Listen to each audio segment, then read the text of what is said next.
Welcome to the Restaurant Show. I'm your host, Jessa Jeremiah, and we have a fabulous show for you today. I'm so excited because Lewis Station Winery is joining us once again with fabulous food. The Egg and I is here with some brand new breakfast items, and New Glarus Bakery will top it off with dessert. It's all on your guide to the best restaurants in town, so you can skip the rest and enjoy the best. We'll tell you where to go coming up on the Restaurant Show.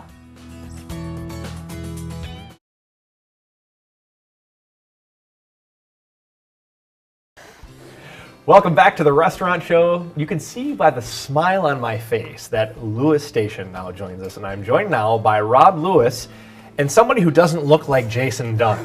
Who are you? No, I'm just kidding. This is Jason's wife, Beth. It's so good to have you on the Restaurant Show. I'm very happy to be here. Yeah, welcome. Awesome. So, Rob, we're going to be talking about desserts today. Yes, we are. Which gets me a little titillated, if I may say that. You've got a new wine that you're releasing called One Oak Tree. Can you tell us a little bit about this? You got it. So as you can see with the lineup in front of you, we've got 4 dessert wines. The newest dessert wine to the menu would be One Oak Tree. Okay. So One Oak Tree is a true port wine. So this is a wine that I worked with a vintner in California for the grapes, and then we aged it with brandy. Oh. And it is spectacular. Okay. So, and what's unique about the name, the One Oak Tree, is that all of the oak barrel that was used came from one individual oak tree. Thus the name. That makes sense. That makes sense. So these are brandy barrels that you that's right. aged it in these brandy barrels. That's right. So, well, not only was it a brandy barrel, it was actually, I infused brandy in it. Oh, wow, okay. So this is actually, so if you want to try it. I would love to try it, okay. So the other wines that we have are port-style wines, so they're wines that are made in the port-style fashion. However, this one would be a true authentic port. Similar to the wines from Portugal, where they actually use brandy to help solidify and stabilize the wine for shipment. This is a true dessert wine. It's pretty delicious. I'm enjoying this. I'm enjoying this. This was not going to leave my hand for a while, so. Well, you have a few more wines to try. Okay, so this, all right. This is the One Oak Tree. The other one that I'm really excited about is, so this is our Knickerbocker ice wine. Okay. Now, the Knickerbocker ice wine, here we go. We'll swap it around. I'll let you try the Knickerbocker ice wine. You can see it's got a nice, beautiful color, so it's not dark like some of the port wines. Okay. That Knickerbocker ice wine is a Cabernet Franc grape. Okay. Now, Cabernet Franc is traditionally in Bordeaux, so that's where that grape variety comes from. Although this Cab Franc comes from British Columbia. So there's a vineyard outside of British Columbia that makes this Cab Franc, and it's an ice wine, so it's a true ice wine, meaning the grapes freeze on the vine. Okay. Once the grapes freeze on the vine, they bring the grapes down and they crush it. And because it freezes, it concentrates the sugar inside the grape, which also gives it a higher Brix or higher sugar level, which means higher alcohol content, which you could probably feel that delicate warming that goes down your throat as you try this. It's so delicious, I don't even notice, to be honest. Yeah, it's like nice it's got these raspberry tones. It's actually really delicious. Yeah. This wine's going to be released, we release it the first weekend in February in Lake Mills at the Knickerbocker Ice Festival. Okay. So we have our own festival around Knickerbocker, and we include this Knickerbocker ice wine. Awesome, awesome. Now, I don't know, I want to try these too, but maybe you can just give us the quick ABC 1, 2, 3 of these, because I want to make sure Beth has a chance to give us some dessert. We got to go through these delicious desserts. Wait till you see what she's got for you today.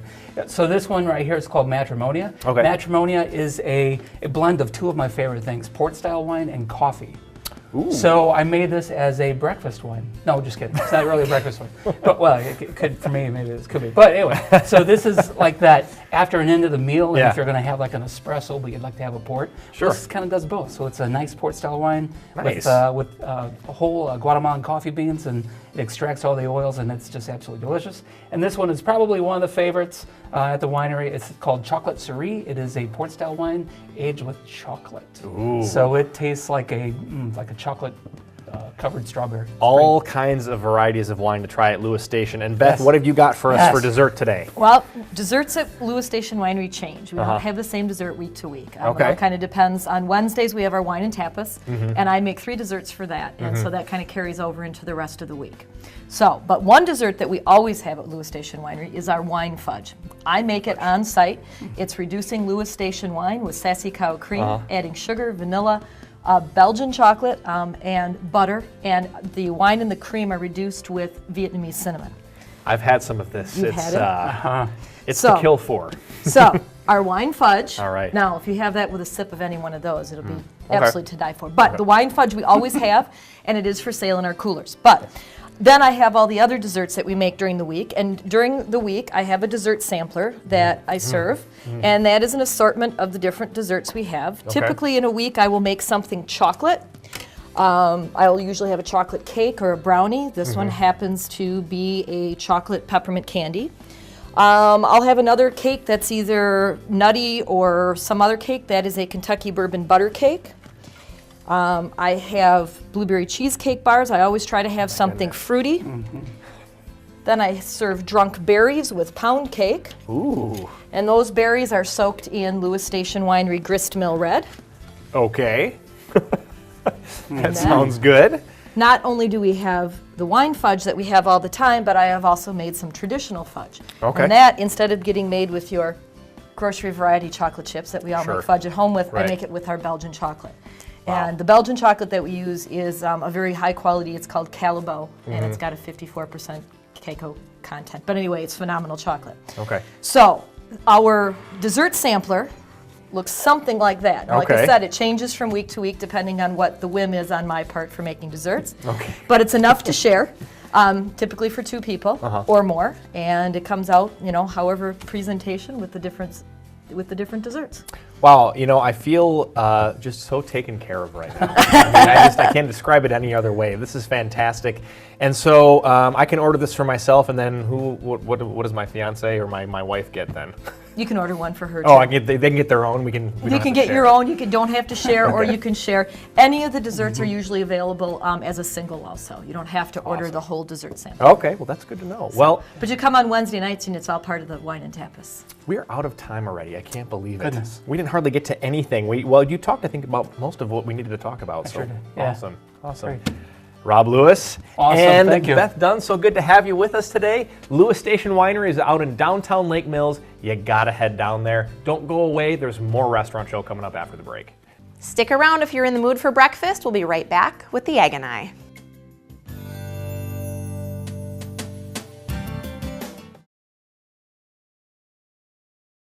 Welcome back to the restaurant show. We've got a treat for you today. We are joined by our good friend Steve Dascom, who is local owner at our local Egg and I, and we're so glad to have you. Thank you. It's great to be here yet again. Yes, we love having you. We love your food.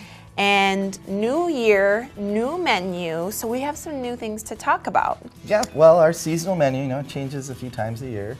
There's lots of stuff on this, and it's real interesting. I've got my little cheat sheet here.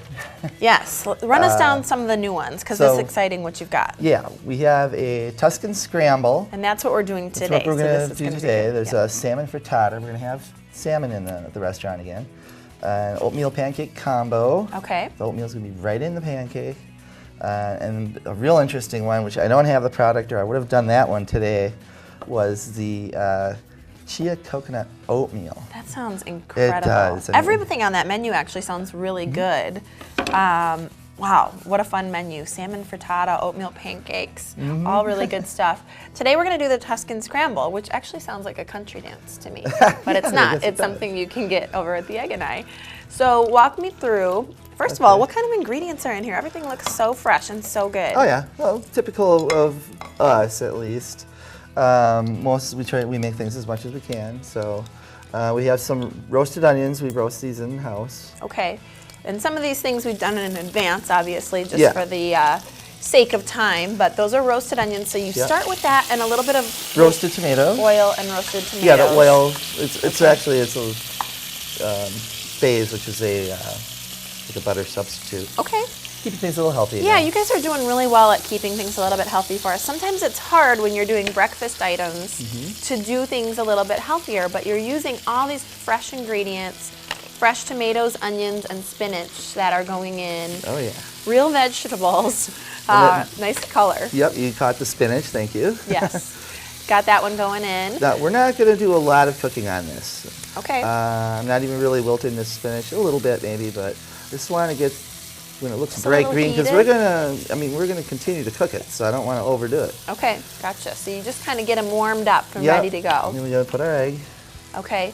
So now you've previously whipped these eggs and you're putting them in. Sure. This is our staple in the restaurant. It's eggs, egg yolks, and a tiny bit of dairy, and that's all it is to it. Beautiful. That's what I love about you guys. When every dish that you prepare for us, it is simple because it's real food. It's not complicated. It's not, strange ingredients. It's just real, fresh, good things that you combine in the best of ways. So this one's no different. Delicious, I'm sure. I gotta get my turkey in here. I didn't want it to clump up. So nice fresh turkey that you diced up. Sure, that this is you're just like a adding. deli turkey. Beautiful. It's I love turkey. in something an that we omelet. slice, so it's breast meat. Yeah. It's hickory smoked. Turkey omelet is good. I think that's such a delicious meat, and it's a little bit lower in fat, so it yeah. keeps that healthy component compared to like a sausage or something that is a little greasier. And we get a nice good sizzle going on an omelet. Oh so yeah, it's it's a always scramble, good so on it's a gonna have to scramble. cook a lot. But Okay, good stuff. And I see a few more ingredients here, so these must come after. oh yeah, but- we have some toppings. Right. So we're also gonna do some dressed greens. You realize a while back we started doing dressed greens in the restaurant. I think I demoed the dressing that we used. You did. It was delicious. I remember it very well. So you're starting to do greens as a side instead of some of the more maybe heavier items. Sure, you can still get There's still anything options. that you're used to having for breakfast. This makes it a little healthier, and this is such a good dressing. Yeah, it really is good stuff. And I want to talk to you too before we go. This is a little bit of a side note from the food. We'll get back to the food in a second. But maybe you don't know at home, Steve and team at Egg and I have done a really great job of being involved in some sort of give back efforts. And I know you wanted to touch on the Salvation Army a little bit.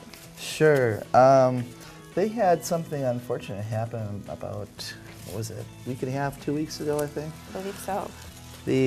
Somebody stole one of their kettles. Isn't that crazy? Right out of West Town at the Chick-fil-A location. So being that it's West such Side. a great location, there was probably a considerable amount of money in there. They didn't know, Sure. but they get thousands. And it's It's so disheartening. unbelievable that somebody would do that particular thing. Well, I mean, unfortunately, we're not void of theft in this community. It does happen, and I think it is a safer community overall for a bigger city. But to hear about something like that where somebody is taking money from a charitable organization, from all these people that have donated with the intent of giving back to people who need it more, that's a tough one to swallow. Yeah.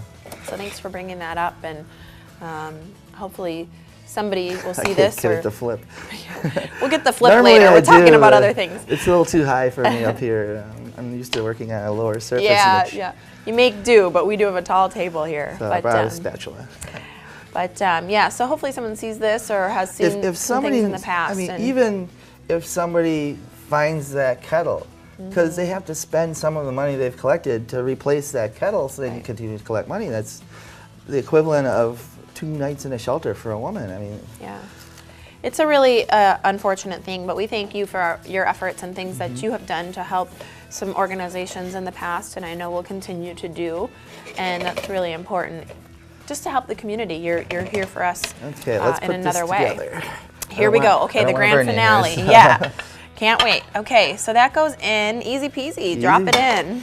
Beautiful. Look at those cheese it up fresh a little bit ingredients. here. That's what I love. Some mozzarella. And thank you for not forgetting the cheese. You know the way to my heart is through cheese, as it is a lot of you at home, I'm sure. We are a cheese nation here. Some Parmesan. Now this is an interesting, normally wouldn't use my fingers, at least I have gloves on. This is diced This avocado. is the restaurant show. There's no rules. Right. Dig in. Do your thing. So this is avocado, tomato, and pesto. Oh. We're supposed to mound that in the middle there. You know what they say about pesto? It's the besto. Oh, Can't help it.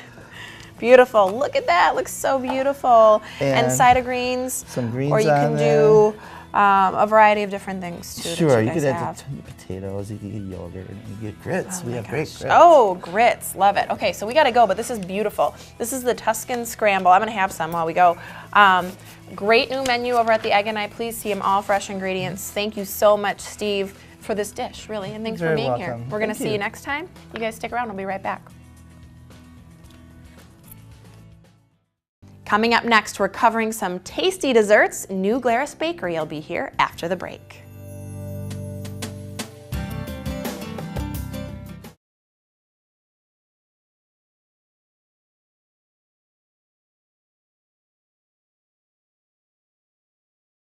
Welcome back to the Restaurant Show. With me now is Angela Neff from New Glarus Bakery. Angela, how are you? Good. Justin, how are you doing? Excellent, excellent. So I'm going to show how to make red icing. Okay. And then make some roses with it. All right, awesome, awesome. What kind of icing are you using? What is this? We have our signature decorator's icing. Decorator's icing, okay. It's a mixture of powdered sugar, water, and a little bit of vanilla to it. Okay. So it's all pulverized and shortening in there too. Okay. So we pulverize it all together, mix it in a big bowl, and this is already done. So Yeah. we don't need to physically make that. So Okay. we're going to actually just dye this right All now. right, So all right. So this sounds to me like this isn't going to be as simple as just putting red food coloring in. Am I right? It is not, no. Okay. Red is, believe it or not, not red. There's 3 different colors that I use. First Okay. of all, I use a Christmas red. Christmas red. Yeah. And then I use a Baker's Rose Oh, okay. liquid gel. And then I do a super red. Okay. Okay, so we have 3 different colors. So the first colors that I'm going to start off with is I'm going to start off with my Christmas red. Okay. I'm just going to put this on some low speed. All right. Oh, look at that. Okay. It's always like magic to me to see it like slowly change colors in there. I guess I'm easily amused. But while that's mixing and while you're kind of putting that together, talk to us about some specials that you have coming up at New Glarus Bakery.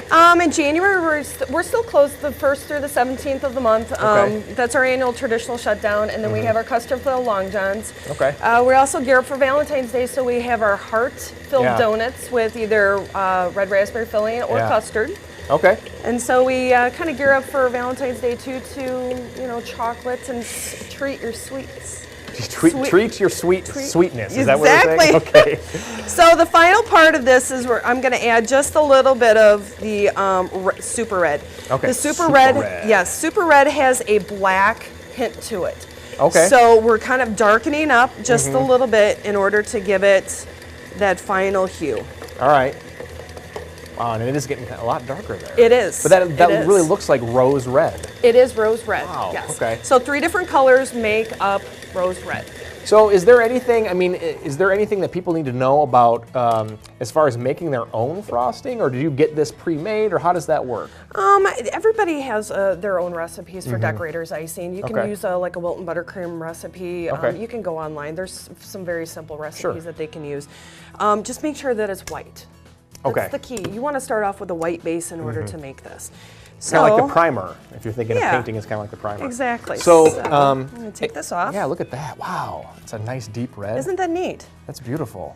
That's beautiful. So it can be buttercream, it could be decorator's icing. It really doesn't matter too much. Nope, just as long as it's red. Okay. All right. Yep. Great. So I'm going to set this bowl aside, Okay. and I have a very flat plate here.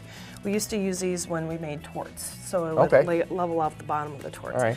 And I've already thinned this down, and that's Uh-huh. one thing I want you to be aware of is thinning this down. Okay. I use a simple sugar. All right. It's a mixture of boiled water and sugar, and maybe a hint of vanilla in there too, if you Okay. like. So what I'm doing is I'm spatulating this icing. And I didn't know that was a word. yes, Spatulating. All right. Yes, exactly. I am trying to smooth out all the bubbles.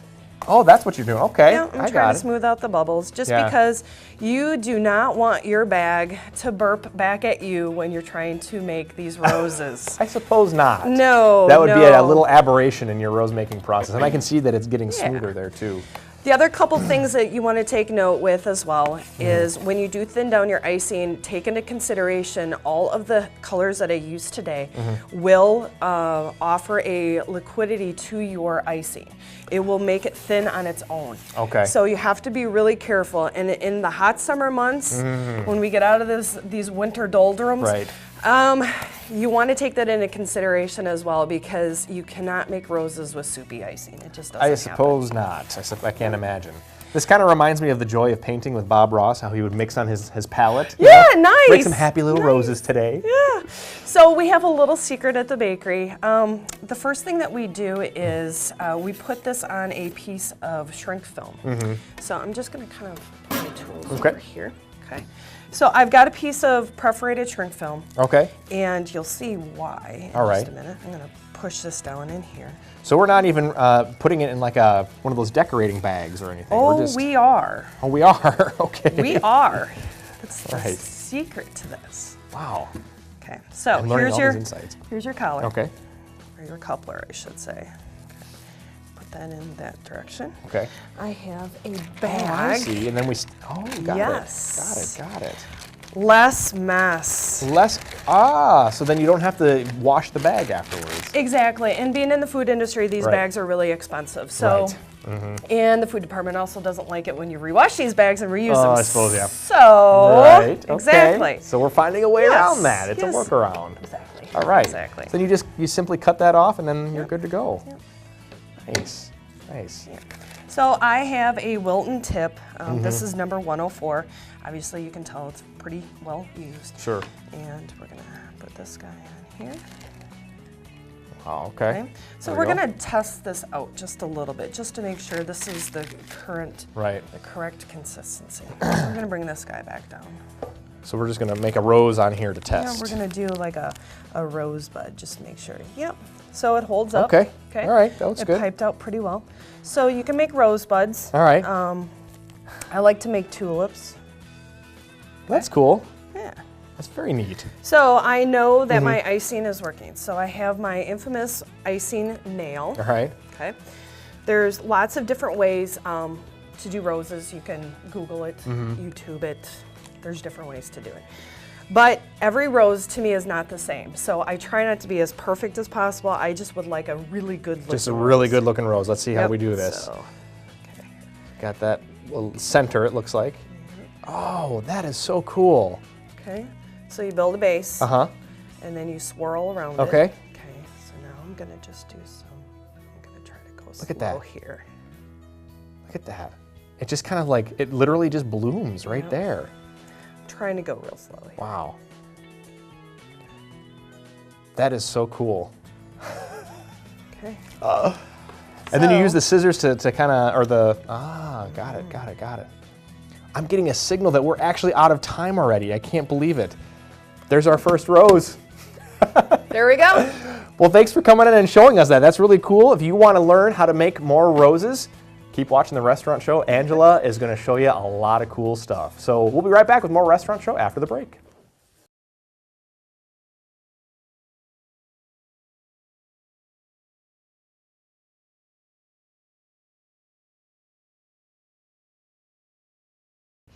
Thank you so much for joining us for the Restaurant Show today. I had a ton of fun, as always, checking out all these great local restaurants.